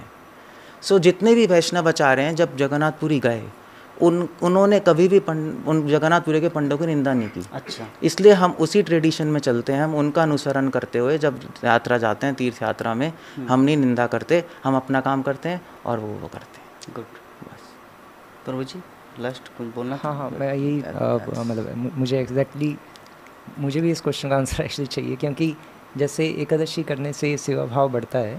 अब फिर यहाँ पे क्वेश्चन ये उठता है कि जो जगन्नाथपुरी के पंडास हैं वो एकादशी नहीं कर रहे तो क्या उनमें सेवा भाव नहीं है? मतलब इसको एग्जैक्टली कैसे देखेंगे? पौंडरिक विद्या निधि ने भी एक बार कुछ ऐसा वर्णन आता है कि कुछ सोचा था तो बलदेव जी ने, जगन्नाथ बलदेव सुभद्रा, बलदेव जी ने उनको सपने में थप्पड़ मारे। अच्छा, तो एग्जैक्टली कैसे सोचें? मतलब एकादशी मीन्स कि अन्न नहीं खाना, और अगर जगन्नाथपुरी में ऐसा अन्न का भोग लगता है एकादशी के दिन तो वो एग्जैक्टली क्या समझे? मतलब एकादशी वो नहीं कर रहे तब भी दे आर डिवोटीज, मतलब स्टिल क्वेश्चन अराइजेस। बिल्कुल, जितने धाम हैं वहाँ पर भगवान अपने धामवासी भक्तों के साथ विभिन्न प्रकार से आदान प्रदान करते हैं। और केशवानंद जी वही बता रहे थे कि हमें अपनी सेवा और अपने अधिकार के मर्यादा के अंतर्गत हमें अपना कार्य करना है और सेवा करनी है, और समझना चाहिए कि हम जिस लाइन में हैं उसके अनुसार हम जो नियम पालन करें, जो हमसे अपेक्षित है हम वो करें। तो इसलिए सारे धाम में जितने धामवासी हैं वो सभी भगवान के साथ एक बहुत ही अलग उनका संबंध है, दिव्य स्तर पर है जी। और वैष्णवेर क्रिया मुद्रा विज्ञे न बुझाए, हम उसे उनका सम्मान करें और हमें जो दिया गया है उसका पालन करें। उसमें एक्चुअली 2 पॉइंट और हैं कि अगर आप साउथ इंडिया जाएंगे मध्वा संप्रदाय में, वहाँ पे एकादशी के दिन वो अन्न खाते हैं। अच्छा, हाँ, उनकी डेफिनेशन ही अलग है। तो वो लोग एकादशी के दिन स्पेशली आटा खाते हैं क्योंकि उनके आपसे अन्न राइस है। हाँ, अब हमारी अन्न की डेफिनेशन अलग है। तो साउथ जाएंगे तो मध्वा संप्रदाय वालों से क्या हम लड़ेंगे? क्योंकि उनके आचार्यों ने ये सिस्टम दिया है और हमारा ऐसा सिस्टम है। बाकी जगन्नाथपुरी में जो नील माधव, जो पूरी स्टोरी है जगन्नाथ जी की, नील माधव जी, जब जगन्नाथ जी पहले नील माधव स्टोरी है, तो उन्होंने ये सारी जो पंडे हैं तो ये सारे शबर कास्ट के हैं, लोअर कास्ट के थे जो वहाँ पे थे। तो जगन्नाथपुरी भगवान ने कहा मुझे बहुत प्रिय है और मैं इनसे ऐसे सेवा लेना चाहता हूँ। सो वही बात है कि जो आचार्यों ने जो सिस्टम दिया है और भगवान जैसा सेवा लाना आते हैं, अगर वो ले रहे हैं तो ठीक है, हम अपना करेंगे, वो अपना करेंगे, मध्वा संप्रदाय अपना करेगी, हम सबका आदर करके चलते हैं। बहुत सुंदर। तो चलिए, बहुत सुंदर प्रभु जी उदाहरण देके समझा दिए। तो हमारा आज का जो प्रोग्राम बहुत ही विस्तार से हुआ, इतना समय तक हमारा नहीं चलता, लेकिन इतना अभी भी मैं देख रहा था, इतना वाचिंग चल रहा है, कितने सारे लोग, मैं सोच रहा कि MB ख़त्म हो गया होगा सबका मोबाइल के, लेकिन अभी भी देख रहे हैं। तो बहुत बहुत धन्यवाद प्रभु जी, श्रीपाद गौरांग प्रभु, श्रीपाद केशवानंद प्रभु, श्रीपाद कृष्णानंद प्रभु एवं भक्ति सिद्धांत प्रभु। तो आप लोग हमारे Mayapur TV talk show programme में आए। हम उम्मीद करते हैं कि पुनः आप लोग आएँ, जब भी आए तो इस प्रोग्राम में आप लोग आके हमारे भक्तों के जो मन में प्रश्न है उसका आप निवारण करें और उनको भक्ति में पदोन्नति करने के लिए आशीर्वाद प्रदान करें। बहुत बहुत धन्यवाद। हरे कृष्णा कृष्णा कृष्णा हरे हरे, हरे राम राम राम हरे हरे। जय जय।